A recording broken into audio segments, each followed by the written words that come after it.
जब आप बिहार शब्द सुनते हैं तो आपके दिमाग में सबसे पहली बात क्या आती है, या फिर आपके अकॉर्डिंग बिहार किन चीजों के लिए जाना जाता है? गरीबी, इलिटरेसी, क्राइम या अनएम्प्लॉयमेंट? मुझे पता है आप में से कई सारे लोगों की यही जवाब, लेकिन असल में बिहार नालंदा, मिथिला, तेल्हारा, विक्रमशिला जैसे यूनिवर्सिटीज के लिए जाना जाता था। चाहे वो वाल्मीकि का रामायण हो, चाणक्य का अर्थशास्त्र हो या फिर मगध साम्राज्य हो, ये सब बिहार की धरती से ही आए। ये वो जगह है जहाँ सिद्धार्थ बुद्ध बने। ये वो जगह है जिसने हमारे देश को उसका पहला राष्ट्रपति दिया। ये वो जगह है जहाँ का अशोक चक्र आज भी हमारे तिरंगे की शान बढ़ाता है। अब आप सोचेंगे कि एक ऐसी जगह जहाँ से इतने महात्मा लोग आए, इतने धर्म आए, इतनी यूनिवर्सिटीज निकली, वो जगह आज देश का सबसे पिछड़ा राज्य कैसे बन गया? तो आज हम बात करेंगे बिहार के जेन्युइन प्रॉब्लम्स के बारे में और उसके सॉल्यूशंस के बारे में, जो बिहार को पीछे ढकेलती आई है। आगे बढ़ने से पहले अगर हमारी किसी भी वीडियो से आपकी अंडरस्टैंडिंग बेहतर होती है तो हमें सब्सक्राइब करें और अपने यार दोस्तों में शेयर करें। यह आपके लिए फ्री है, लेकिन हमारी इससे बहुत हेल्प हो जाती है। तो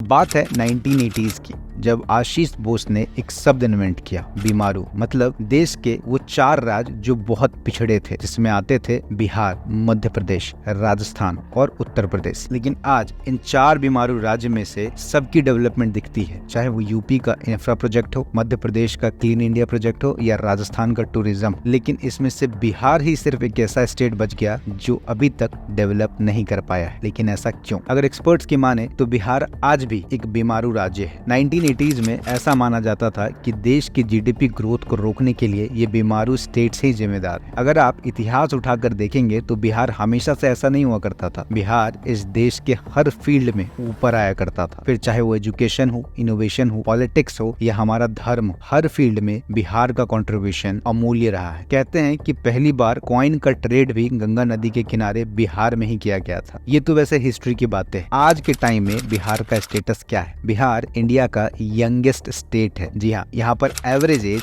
22 साल का है। वहीं पर इंडिया का जो एवरेज एज है वो 28 ईयर्स है। अगर पॉपुलेशन की बात करें तो बिहार एक स्टेट होने के बावजूद दुनिया के 180 देशों से ज्यादा पॉपुलेटेड है, जहाँ पॉपुलेशन एक ब्लेसिंग एंड डिस्गाइज का काम करती है। क्योंकि जहाँ पॉपुलेशन ज्यादा होती है वहाँ कंजम्पशन ज्यादा होता है, जहाँ कंजम्पशन ज्यादा होता है वहाँ डिमांड बढ़ता है, और जहाँ डिमांड होती है वहीं पर एम्प्लॉयमेंट बढ़ती है। लेकिन अगर यही पॉपुलेशन अनप्रोडक्टिव हो जाए, अनपढ़ रह जाए, बेकार हो जाए, तो ये देश के लिए और उस स्टेट के लिए एक बोझ बन जाता है। बिहार में लोगों का पर कैपिटा इनकम 49,470 है, जो कि पूरे देश में सबसे कम है। वहीं पर झारखंड, जो कि बिहार से ही एक राज्य निकला है, वहां पर लोगों का पर कैपिटा इनकम 78,660 का है, बिहार से 60% ज्यादा। लेकिन ऐसा क्यों? बिहार का प्रेजेंट बिहार के पास्ट से इतना ज्यादा अलग कैसे है? हमारे अकॉर्डिंग बिहार के साथ आज के समय में 3 सबसे मेजर प्रॉब्लम्स हैं: leadership, natural disadvantage and opportunity. Bihar की लीडरशिप एक मेजर फैक्टर है बिहार को पीछे धकेलने में। आमतौर पे ऐसा माना जाता है कि जहां पर एक गवर्नमेंट लॉन्ग टर्म के लिए रहती है वहां डेवलपमेंट तो तय है, लेकिन बिहार में इसका जस्ट अपोजिट हुआ है। बिहार में आरजेडी ने 15 साल तक राज किया, और आज के समय जो बिहार के सीएम है नीतीश कुमार, ये 17 सालों से बिहार के सीएम है। मतलब ऐसा नहीं है कि किसी लीडर को डेवलपमेंट करने के लिए समय नहीं मिला, समय सबको मिला और बहुत ज्यादा मिला। फिर भी डेवलपमेंट के नाम पे बिहार के लोगों को हमेशा ठेंगा ही मिला है। आज बिहार के लोगों को दिल्ली, मुंबई, गुजरात और बहुत सारी जगह भागना पड़ता है। बिहार के मिनिस्टर्स की क्या हालत है आप इस वीडियो से अंदाजा लगा सकते हैं। यह है बिहार की एक मिनिस्टर जो खुद की ही ओथ सेरेमनी में अपने नाम के अलावा उस लेटर पे कुछ भी नहीं पढ़ पा रही है। कास्ट बेस्ड पॉलिसी भी बिहार का एक मूल प्रॉब्लम है, और ये चीज जितना वहाँ के लोगों में है उतना ही वहाँ के नेताओं में भी है। आज भी बिहार की 70% आबादी वोट देने से पहले कास्ट देखती है। As an Indian it's high time कि अब हम कास्ट एंड रिलीजन से ऊपर उठकर डेवलपमेंट के लिए वोट करना शुरू करें। बिहार भारत के उन 3 राज्यों में आता है जहां पर शराब बैंड है। वैसे तो मैं खुद मानता हूं कि शराब पीना अच्छी बात नहीं है, लेकिन शराब बैन के पुअर इम्प्लीमेंटेशन की वजह से आज बिहार में लोग उतनी ही शराब पी रहे हैं जितना पहले पिया करते थे, और इसमें 80% लोग तो बिहार के मिनिस्टर्स ही हैं जो ये शराब इलीगली लोगों को बेच रहे हैं, जिसमें बहुत सारे लोगों की जानें भी भी जा रही हैं। बिहार में ना ही दारू है और ना ही दवा है। बिहार के हॉस्पिटल्स में ढंग के डॉक्टर्स भी नहीं है और ना ही मेडिसिन है। अब ऐसा इसलिए नहीं है क्योंकि इनके पास पैसा नहीं है। Bihar medical service and infra corporation को 10,743 करोड़ का फंड दिया गया था, जिसमें सिर्फ 3,103 करोड़ ही यूज किए गए। 2014 से 2020 तक उन्होंने 1,097 प्रोजेक्ट्स लिए, जिसमें सिर्फ 187 ही कंप्लीट किए गए। मतलब बात पैसों की नहीं है, बात विल की है, बात लीडरशिप की है। अब सेकंड प्रॉब्लम है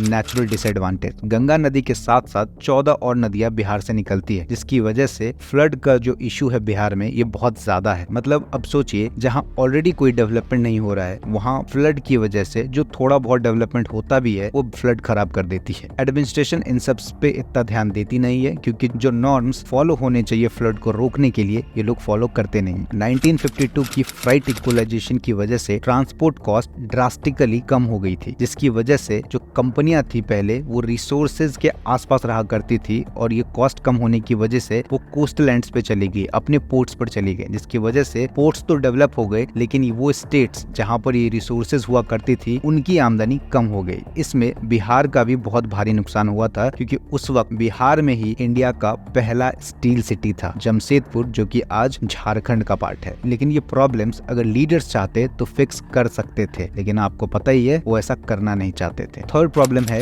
अपॉर्चुनिटी, जो कि एजुकेशन से आती है, और बिहार में एजुकेशन का भगवान भी मालिक नहीं है। जॉन ड्रीज के एक सर्वे के अकॉर्डिंग बिहार में बहुत सारे स्कूल सिर्फ पेपर पे हैं, जिससे मिनिस्टर्स स्कूल फंड के नाम पे पैसा उठाकर अपनी पॉकेट में डाल लेते हैं। इवन की जो स्कूल्स हैं भी उनमें बच्चे नहीं है, और जिस गवर्नमेंट स्कूल्स में बच्चे हैं वहाँ पर टीचर्स क्वालिफाइड नहीं है। बिहार की गवर्नमेंट ने इलेक्शन के टाइम पर रोजगार के नाम पर बहुत सारे टीचर्स को अपॉइंट कर लिया, जिसमें तकरीबन 80% अनक्वालिफाइड टीचर थे। उनमें से कई टीचर्स तो ऐसे थे जिनको बेसिक सेकंड क्लास की मैथ्स तक नहीं आती थी। अब आप सोचिए ये कितनी दुख की बात है, एक ऐसा स्टेट जहां विश्व की सबसे बड़ी यूनिवर्सिटी हुआ करती थी, आज वहीं पर एजुकेशन इतना लैग कर रहा है। अब एम्प्लॉयमेंट ना होने की वजह से क्राइम बढ़ता है, स्कैम्स बढ़ते हैं। अब प्रॉब्लम्स तो आपको समझ आ गई होंगे, लेकिन इसके सॉल्यूशंस क्या है? हमारे अकॉर्डिंग बिहार की पॉपुलेशन यंग है, और यूपीएससी में भी बिहार के आपको बहुत सारे लोग दिख जाएंगे। क्योंकि बिहार की पॉपुलेशन बहुत ज्यादा है, इसलिए आने वाले समय में लोकसभा में भी आपको बिहार से बहुत सारे लीडर्स दिख जाएंगे। मतलब आने वाले समय में आपको किसी न किसी लेवल पे किसी न किसी बिहार के बंदे से या बंदी से सामना करना ही पड़ेगा। मतलब अगर बिहार में डेवलपमेंट नहीं हुई तो इसकी वजह से दूसरे स्टेट्स में मारामारी होगी, जहां पर ऑलरेडी मारामारी चल रही है। बिहार को फिक्स करना पूरे देश को फिक्स करने जैसा होगा। जैसे कि राजस्थान ने अपनी हिस्ट्री को ही अपना एसेट बनाया है, बिहार को भी वैसा ही करना चाहिए। अपनी हिस्ट्री को प्रमोट करना चाहिए और टूरिज्म को बूस्ट करना चाहिए, जिसको बूस्ट करके बिहार पिक्चर में आ सकता है। लेकिन इसके लिए एड्स चलाने पड़ेंगे, जैसे गुजरात, राजस्थान, एमपी की गवर्नमेंट चलाती है। दूसरा सोल्यूशन है स्टार्टअप कल्चर। बिहार में एक स्टार्टअप कल्चर की सख्त जरूरत है, क्योंकि बिहार में लोग दो ही चीजों पे फोकस करते हैं, गवर्नमेंट जॉब्स और एग्रीकल्चर। बिहार में लोकल अपॉर्चुनिटी जनरेट करने के लिए स्टार्टअप कल्चर का होना अति आवश्यक है। और लास्ट तरीका है infrastructure, health care and education system पे गवर्नमेंट का ध्यान। नहीं तो बिहार एक नेवर एंडिंग वाले लूप में फंस कर रह जाएगा। आई होप आपको इस वीडियो से बिहार के बारे में कुछ वैल्यूएबल बातें पता चली होंगी। मिलते हैं हम अगले वीडियो में।